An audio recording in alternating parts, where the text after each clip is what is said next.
Anime fans அனைவருக்கும் வணக்கம். So இன்றைக்கி நம்ம மார்ஷல் யூனிவர்ஸ் சீசன் 2 எபிசோட் 2 தான் பார்க்க போகிறோம். போன எபிசோட் எங்கே முடிஞ்சிருக்கும் அப்படின்னு பார்த்தீங்கன்னா, நம்ம ஹீரோ என்ன பண்ணியிருப்பான், அந்த டவர் பேட்டிலுக்காக போயிருப்பான். அந்த இடத்துல தேவையில்லாமல் ஒருத்தன் சண்டைக்கு இழுக்க அவனை போட்டு நல்லா வகையாக சம்பவம் செஞ்சு முடிச்சிருப்பான். அங்கே தான் முடிஞ்சிருக்கும். இப்போ இந்த எபிசோடில் வந்து பார்த்தீங்கன்னா, அந்த டவர் பேட்டில் ஆரம்பிக்கிறதுக்கு டைம் ஆயிடுச்சு. அதுக்காக அவன் போய்கிட்டு இருக்கான். இப்போது நம்மளால் கொஞ்சம் லேட்டாக போயிட்டாப்புல, அந்த பொண்ணு அங்கே தான் வெயிட் பண்ணிக்கிட்டு இருக்கா. அவள் பிடிச்சி திட்டுறா, நீ வந்து லேட்டாக வந்துட்ட அப்படின்னு சொல்லிட்டு திட்டுறா. இவனுக்கு ஒன்றும் புரியல, இவளுக்கு என்னடா பிரச்சனை, எப்போ பார்த்தாலும் உருன்னே இருக்கா, நான் இவளை என்னதான் பண்ணேன் அப்படின்னு சொல்லிட்டு முழிச்சுக்கிட்டு இருக்கான்.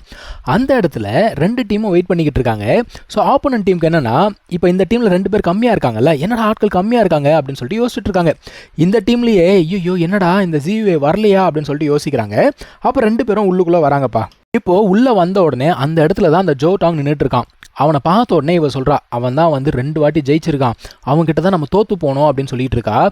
இப்போது பக்கத்தில் இன்னொருத்தன் கத்தியை தொலைச்சான் பார்த்தீங்களா, அந்த பக்கி இன்னொருத்தன் காதில் என்னத்தையோ ஓதி விட இப்போ அவன் ஸ்ட்ரெயிட்டாக வந்து நம்ம ஹீரோ கிட்ட பேச ஆரம்பிக்கிறான். அவன் என்ன சொல்கிறானா, எப்பா 2 நாளைக்கு முன்னாடி சம்பவம் நடந்துச்சு இல்லையா, அது இந்த பையன் தெரியாமல் பண்ணிட்டான், மன்னிச்சுக்கோ அப்படிங்கிறான். நம்ம ஹீரோ பார்க்குறான், அதெல்லாம் ஒன்றும் பிரச்சனை இல்லைங்க, நான் அதெல்லாம் அப்பயே மன்னிச்சிட்டேன் அப்படிங்கிறான். இப்போ அடுத்து என்னென்னா, அந்த கத்தி இருக்குல்ல அதை திரும்ப கொடுத்துரு அப்படின்னு சொல்லிட்டு கேட்குறாங்க.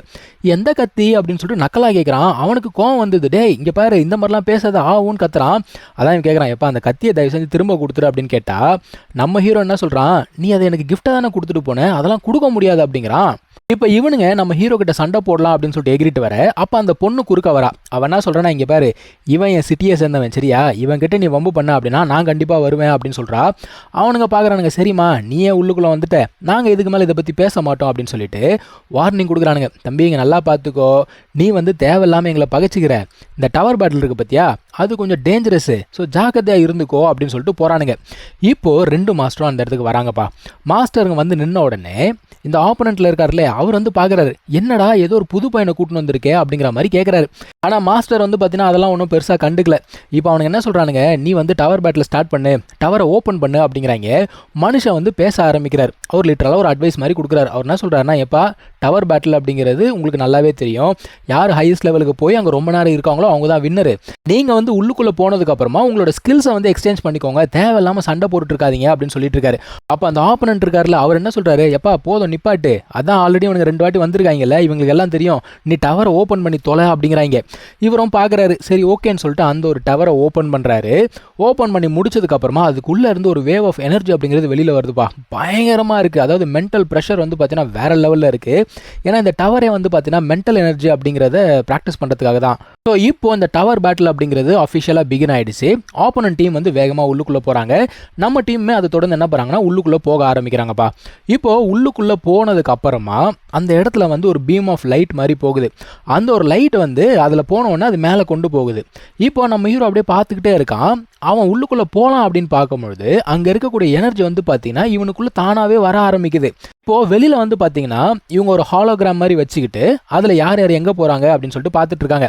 அதில் யார் இருக்காங்க அப்படிங்கிறது தெரியாது. அதாவது ஒரு ஆள் இங்கே இருக்கான், ஒரு ஆள் அங்கே இருக்கான் அப்படிங்கிறது மட்டும் தெரியும். ஸோ அதில் பார்க்கும்போது ஒருத்தர் மட்டும் ஃபர்ஸ்ட் ஃப்ளோரில் இன்னுமே நின்றுட்டு இருக்கானே, கண்டிப்பாக இது வந்து அந்த புது பையனாக தான் இருப்பான் அப்படின்னு சொல்லிட்டு அந்த மனுஷன் சொல்லிக்கிட்டு இருக்கான். ஸோ அந்த மனுஷன் நம்ம மாஸ்டரை பார்த்து கேட்குறான், நீ இந்த மாதிரிலாம் பண்ண மாட்டியே, எதுக்கு புது ஆட்கள்லாம் உள்ளுக்குள்ளே கொண்டு வந்த, தேவையில்லாமல் ரிஸ்க் எடுத்துக்கிட்டு இருக்க, அது பத்தாததுக்கு அவன் வந்து 6 மாதம் தான் இந்த மென்டல் ட்ரைனிங் அப்படிங்கிறதே ப்ராக்டிஸ் பண்ணிட்டு இருந்திருக்கானா, இதெல்லாம் தேவையா அவனுக்கு அப்படிங்கிற மாதிரி கேட்குறாரு. ஆனால் மாஸ்டர் என்ன சொல்கிறாரு, நீ ரொம்ப அவசரப்படுற, ஆக்சுவலாக எவ்வளோ காலம் அவங்க ப்ராக்டிஸ் பண்ணுறாங்க அப்படிங்கிறது முக்கியம் கிடையாது, அவனுக்கு எந்த அளவுக்கு திறமை இருக்குது அப்படிங்கிறது தான் முக்கியம். நீ வேணா வெயிட் பண்ணிப்பாரு, இந்த வருஷம் கண்டிப்பாக நீ ட்ரூ ஜீனியஸை பார்ப்ப அப்படின்னு சொல்லிட்டு இருக்காங்க. ஸோ உள்ளுக்குள்ளே இவன் வந்து பார்த்தீங்கன்னா இப்போ தான் எனர்ஜி எல்லாத்தையும் அப்சர்வ் பண்ணி முடிச்சான். அதை அப்சர்வ் பண்ணி முடிச்ச உடனே இவனோட மென்டல் ஸ்ட்ரென்த் அப்படிங்கிறது கொஞ்சம் இன்க்ரீஸ் ஆயிருக்கு. இவனுக்குமே நல்லா தெரியுது. சரி ஓகேப்பா நம்ம மேலே போக ஆரம்பிக்கலாம் அப்படின்னு சொல்லிட்டு போக ஆரம்பிக்கிறான். இப்போது இந்த இடத்துல அந்த 5th லெவலை காட்டுறாங்க. ஆல்ரெடி வந்து பார்த்தீங்கன்னா இந்த ஜியூவே அதுக்கப்புறமா ஜோட்டாங் 2 பேருமே 5th லெவலுக்கு வந்துட்டாங்க. ஸோ அவன் வந்து பார்த்தீங்கன்னா ஓரளவுக்கு நல்லா ஸ்ட்ராங்காகவே இருக்கான், அவனால் ப்ரெஷரை ஹேண்டில் பண்ண முடியுது. ஆனால் இந்த பொண்ணு ஆல்ரெடி வந்து பார்த்தீங்கன்னா ஒரு மாதிரி ஆயிட்டா, இவளால் வந்து ஹேண்டில் பண்ண முடியல. அவன் என்ன பண்ணுறான், அங்கேருந்து ஜம்ப் பண்ணி நெக்ஸ்ட் லெவலுக்கு போயிட்டான். ஸோ 6th லெவலுக்குள்ளே போயிட்டான். இவ பார்க்குறா, இல்லை நம்ம இங்கே நிற்கக்கூடாது, விடக்கூடாது, அவனை எப்படியாவது ஜெயிச்சே ஆகணும்னு சொல்லிட்டு கஷ்டப்பட்டு இவளுமே என்ன பண்ணுறா, 6th லெவலுக்குள்ளே என்ட்ரு ஆகிட்டா. இப்போது இன்னும் 2 தண்டங்க இருந்தது பார்த்தியா, அவங்களும் 6th லெவலுக்கு போகலான்னு பார்க்குறாங்க, முடியல, பொத்துன்னு வந்து கீழே விழுந்துட்டாங்க. என்னடா இது இங்கேயே ப்ரெஷர் இவ்வளோ அதிகமாக இருக்குது, எப்பா இவ்வளோதான் நம்ம லிமிட் போல் தெரியுது, இதுக்கு மேலே மென்டல் எனர்ஜியை வேஸ்ட் பண்ண வேண்டிய அவசியம் இல்லை அப்படிங்கிறாங்க. ஏன்டா அப்படின்னா இந்த ஒருத்தன் வருவான்ல, அவனை அடித்து அவங்ககிட்ட இருந்து கத்தியை வாங்கணும்ல அப்படிங்கிறாங்க. இப்போ லிந்தாங் வந்து பார்த்தீங்கன்னா ஒவ்வொரு லெவலாக ஏறி வந்துகிட்டே இருக்கான். ஒரு வழியாக அந்த 5th லெவலுக்கு வந்துட்டான்ப்பா. சரி ஓகே நம்ம நெக்ஸ்ட் லெவல் போகலாம் அப்படின்னு பார்க்கும்பொழுது அவனோட காலை பிடிச்சி இழுத்துருவாங்களா. அதான் அவன் கேட்குறான், டேய் என்னடா பண்ணிட்டு இருக்கீங்க இங்கே, 5th லெவல் அப்படிங்கிறது மீடியாக்கார் தான், உங்களால் இதுக்கு மேலே ஏற முடியலையா, என்னோட ஹெல்ப் வேணுமா அப்படின்னு கேட்குறான். எவ்வளோ காண்டா இருக்கும் அவனுங்களுக்கு.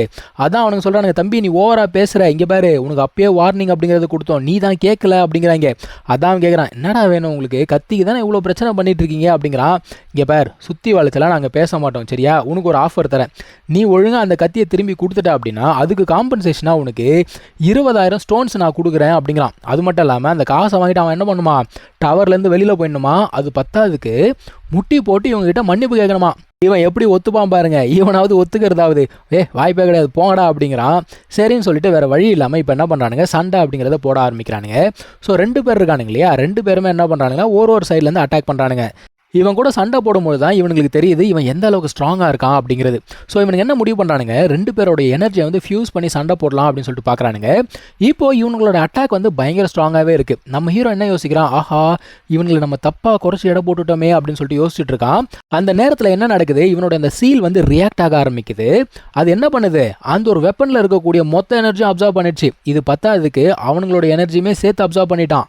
ஸோ இப்போ 2 பேருமே தோற்று போயிட்டானுங்க இல்லையா. அவனுங்க கேட்குறானுங்க, இங்கே பாரு என்னை விட்டுரு, என்னை நீ மட்டும் கொன்னன்னு வச்சுக்கோ, உன்னைய சும்மா விட மாட்டாங்க அப்படிங்கிறான்.